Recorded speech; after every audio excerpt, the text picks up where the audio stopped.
Good evening, I'm Andrea Anderson. I'm Brian Allen. An Aberdeen man who ran for a seat in the U.S. Senate last year now spearheading a petition campaign that would limit the power of state lawmakers. Sarah Parkin has that story from our Aberdeen newsroom.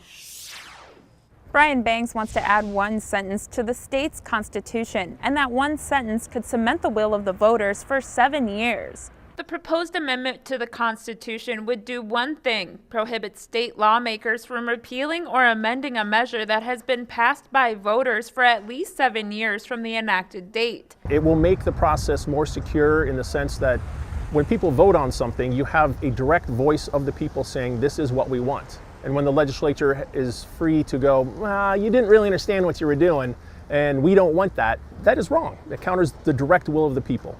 In 2017, the state legislature repealed Initiated Measure 22, which would have revised state campaign finance and lobbying laws and created an ethics commission.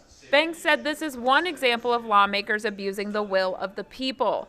Any party that has a supermajority is more empowered, emboldened to go, well, we know better and we don't really have to worry about any competition that might be unhappy with our decision. So this fundamentally puts all the power back into the hands of the people where it is safest.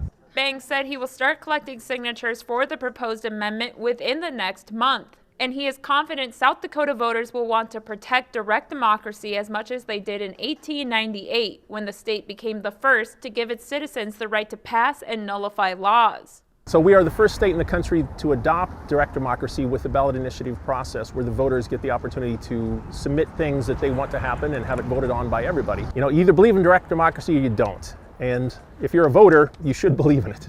To get the measure on the ballot, Banks will need to collect 35,017 signatures by May of 2024. In Aberdeen, Sarah Parkin, Dakota News Now.